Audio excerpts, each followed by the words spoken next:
नमस्कार दोस्तों। अगर आप आरटीई के तहत अपने बच्चे का प्राइवेट स्कूल में मुफ्त एडमिशन कराना चाहते हैं तो ये वीडियो आपके लिए बहुत ही उपयोगी होने वाली है।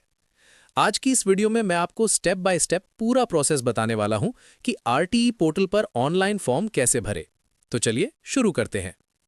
सबसे पहले अपने मोबाइल या कंप्यूटर का ब्राउजर ओपन करें। अब यहां टाइप करें rteportal.mp.gov.in और एंटर दबाएं। ये मध्य प्रदेश सरकार का आधिकारिक आरटीई पोर्टल है, जहां से आप आरटीई के तहत बच्चों के एडमिशन के लिए आवेदन कर सकते हैं। जैसे ही वेबसाइट ओपन होगी, आपके सामने आरटीई पोर्टल का होम पेज दिखाई देगा। यहां ऊपर आपको आरटीई एडमिशन का विकल्प दिखाई देगा। अगर आप अपने बच्चे का नया आवेदन करना चाहते हैं तो इसी ऑप्शन पर क्लिक करें। अब आपके सामने आरटीई एडमिशन से जुड़ा नया पेज ओपन हो जाएगा। यहां आवेदन प्रक्रिया के अंतर्गत आवेदन पंजीयन वाले ऑप्शन पर क्लिक करें। अब सबसे पहले अपना मोबाइल नंबर दर्ज करें। इसके बाद वाले बॉक्स में उसी मोबाइल नंबर को दोबारा दर्ज करके कंफर्म करें। अब नीचे दिखाई दे रहे कैप्चा कोड को सही सही भरें। सारी जानकारी भरने के बाद मोबाइल पर ओटीपी प्राप्त करें बटन पर क्लिक करें। अब आपके मोबाइल नंबर पर ओटीपी आएगा। इस ओटीपी को यहां दर्ज करें और सबमिट ओटीपी पर क्लिक करें। ओटीपी सत्यापन पूरा होते ही आप आवेदन के अगले चरण में पहुंच जाएंगे। अब यहां आपको बच्चे का आधार नंबर दर्ज करके पहचान सत्यापन करना होगा। सबसे पहले बच्चे का 12 अंकों का आधार नंबर दर्ज करें। इसके बाद आप ओटीपी या बायोमेट्रिक के माध्यम से आधार सत्यापन कर सकते हैं।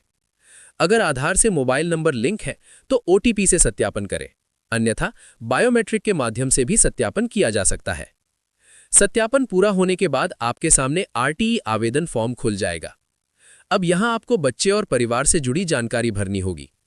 सबसे पहले बच्चे की 9 अंकों की समग्र आईडी दर्ज करें। जैसे ही आप समग्र आईडी दर्ज करते हैं, परिवार की 8 अंकों की समग्र फैमिली आईडी, बच्चे का नाम, जन्मतिथि, लिंग और कैटेगरी जैसी जानकारी अपने आप पोर्टल पर दिखाई देने लगती है। इसके नीचे आपको निवास से जुड़ी जानकारी भरनी होगी, जैसे शहरी या ग्रामीण क्षेत्र, जिला, जनपद पंचायत या नगर निकाय, ग्राम पंचायत या वार्ड और मोहल्ला या बस्ती का नाम।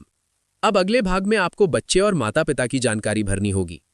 यहां बच्चे का नाम, जन्मतिथि, लिंग और कैटेगरी सही सही भरें। ध्यान रखें कि ये जानकारी ऊपर ऑटोमेटिक आती है, लेकिन नीचे दिए गए पुनः प्रविष्टि वाले बॉक्स में वही जानकारी आपको दोबारा टाइप करनी होती है। इसके बाद पिता और माता का नाम तथा उनकी समग्र आईडी दर्ज करें। ध्यान रखें कि फॉर्म में दी गई सभी जानकारी अंग्रेजी के कैपिटल लेटर्स में ही भरें और एक बार अच्छी तरह मिलान जरूर कर लें। अब इस चरण में हमें कैटेगरी या श्रेणी का चयन करना है जिसके अंतर्गत आप आरटीई का लाभ लेना चाहते हैं। अगर आपका परिवार बीपीएल कार्ड धारक है तो बीपीएल वाला विकल्प चुनें। अगर आप अनुसूचित जाति एससी या अनुसूचित जनजाति एसटी वर्ग से हैं तो संबंधित विकल्प चुनें। यहां और भी विकल्प दिए होते हैं, आप उन्हें पढ़कर अपनी सही श्रेणी का चयन करें। ध्यान रखें, आप जिस भी श्रेणी का चयन करेंगे उसका प्रमाण पत्र वेरिफिकेशन के समय दिखाना होगा। अब अगला और सबसे महत्वपूर्ण चरण है स्कूल और कक्षा का चयन। सबसे पहले आपको वो कक्षा चुननी होगी जिसमें आप बच्चे का एडमिशन कराना चाहते हैं। यहां कक्षा का चयन बच्चे की आयु के अनुसार किया जाता है। अगर बच्चे की उम्र 3 वर्ष से 4 वर्ष 6 माह के बीच है तो वो नर्सरी के लिए पात्र होगा। अगर उम्र 4 वर्ष से 5 वर्ष 6 माह के बीच है तो वो केजी 1 के लिए आवेदन कर सकता है। और अगर बच्चे की उम्र 6 वर्ष से 7 वर्ष 6 माह के बीच है तो वो कक्षा 1 के लिए पात्र होगा। ध्यान रखें कि सिस्टम बच्चे की जन्मतिथि के आधार पर सही कक्षा का विकल्प अपने आप दिखा देता है। अब आपको स्कूल का चयन प्राथमिकता के अनुसार करना होगा। जिस स्कूल में एडमिशन दिलाना चाहते हैं उसे पहले नंबर पर, फिर दूसरा और तीसरा विकल्प चुनें। कई बार पालकों को स्कूल की आईडी यानी पीएस कोड नहीं पता होता है। अगर आपको पीएस कोड नहीं मिल रहा है तो इसे प्राप्त करने के 2 आसान तरीके हैं। पहला तरीका, आरटीई पोर्टल के होम पेज पर ग्राम या वार्ड के स्कूल एवं उपलब्ध सीटें वाले विकल्प पर क्लिक करें। यहां आपको अपने क्षेत्र के सभी स्कूलों की सूची और उनकी स्कूल आईडी यानी पीएस कोड दिखाई दे जाएगी।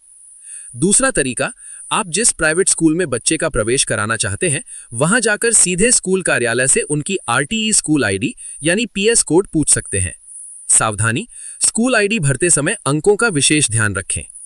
जैसे ही आप पीएस कोड दर्ज करेंगे, स्क्रीन पर स्कूल का नाम अपने आप दिखाई देगा। स्कूल का नाम अच्छी तरह चेक करने के बाद ही सेव का बटन दबाएं। कम से कम 3 स्कूलों का चयन करना जरूरी होता है। स्कूल जोड़ने के बाद सेव स्कूल ऑप्शन पर क्लिक करें।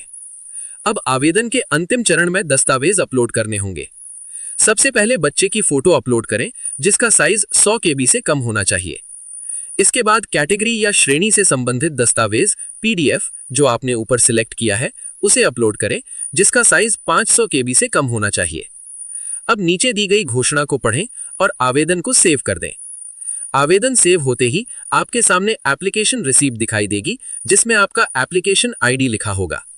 इस पावती का प्रिंट निकाल लें या मोबाइल में सेव कर लें। इसके बाद इस पावती और सभी मूल दस्तावेजों के साथ अपने नजदीकी जन शिक्षा केंद्र पर जाकर वेरिफिकेशन करवाना होगा। ध्यान रखें, जब तक वेरिफिकेशन नहीं होगा, आपका आवेदन लॉटरी प्रक्रिया में शामिल नहीं किया जाएगा। तो इस प्रकार आप RTE पोर्टल पर ऑनलाइन आवेदन आसानी से कर सकते हैं। अगर आपको यह जानकारी उपयोगी लगी हो तो वीडियो को लाइक और शेयर जरूर करें और ऐसी ही महत्वपूर्ण जानकारी के लिए हमारे चैनल को सब्सक्राइब करना न भूलें। धन्यवाद।